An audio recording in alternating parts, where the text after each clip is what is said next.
My master once told me he had an old friend, much older than him, a Taoist priest who lived deep in the mountains. 5 years ago, they made a promise to meet again on this year's Dragon Boat Festival. But just a few days ago, someone from a nearby village came to ask my master for help. Their child had lost their soul.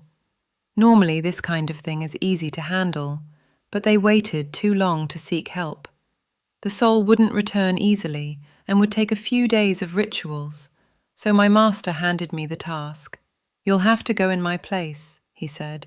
He dug out an old, worn leather notebook, flipped through a bunch of scraps tucked inside, and picked out one with an address. He read it twice and said, "This should be the place."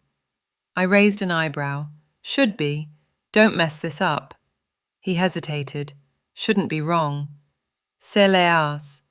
"Why not call him and confirm?" I asked. He shook his head. The old priest didn't have a phone, and there was no signal in those mountains anyway.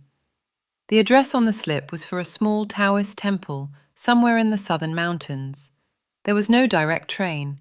I had to take a train to the nearest city, then switch to a long-distance bus, and finally catch a local shuttle to a village near the mountain base. From there, I had to hike. Master said once I got to the village, just ask around. Everyone should know the temple. To be honest, I hate going to remote places, too many unknowns, and not exactly safe, but a task from my master is not something I could refuse. So I packed light and hit the road. The journey was long and tedious. After switching several modes of transportation, I finally arrived at the village entrance early in the morning. It was a typical southern village, surrounded by mountains and covered in mist. Standing at the gate, I admired the view, thinking about composing a poem or something, when an old man approached me. He saw I was a stranger and came over to talk. "Cass!" he said. I blinked. ... Crap, language barrier.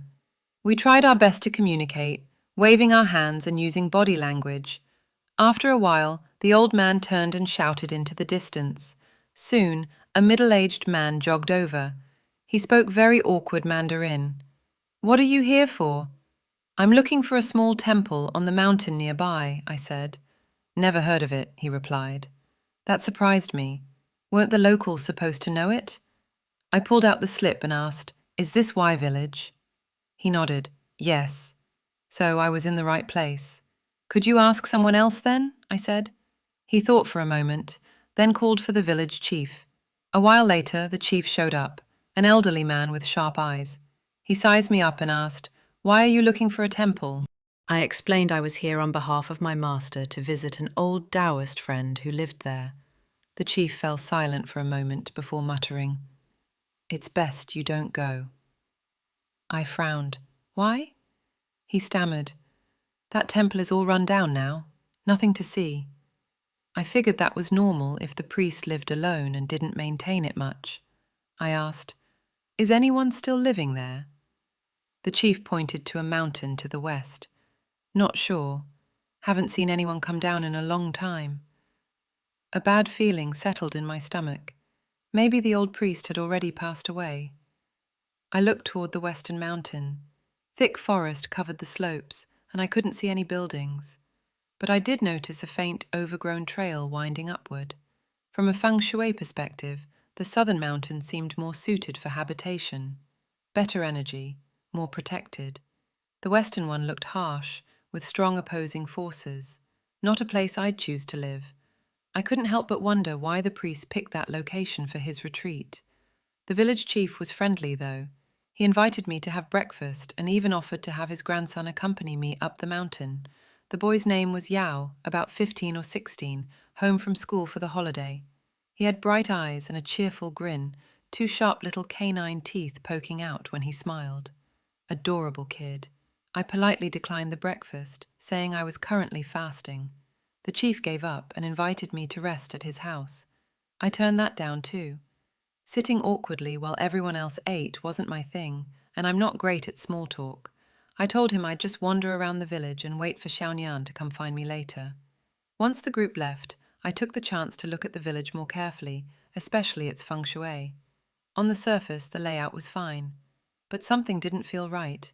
I walked around a bit and quickly realized the village was too quiet. It was breakfast time, but I didn't see any cooking smoke. Maybe they all used electric stoves now. But still, it was the Dragon Boat Festival. According to local tradition, every household should hang wormwood and calamus by the door for good luck and to ward off insects. I looked around. Not a single house had herbs hanging. What's more, I didn't see any animals. No chickens, no dogs, not even birds in the woods. Too quiet, unnaturally quiet. As soon as I had that thought, goosebumps ran down my arms. I stood frozen, debating whether to turn around and leave or bite the bullet and climb that mountain. That's when I saw Yao waving at me from a distance, jogging over with a smile. But I didn't relax. My nerves were still on edge. His sudden appearance made me tense up even more. I instinctively raised my hands behind my back and began forming a Taoist hand seal for warding off evil. At the same time, my eyes flicked to the ground, checking his shadow carefully. Does he have a shadow? Was it moving naturally?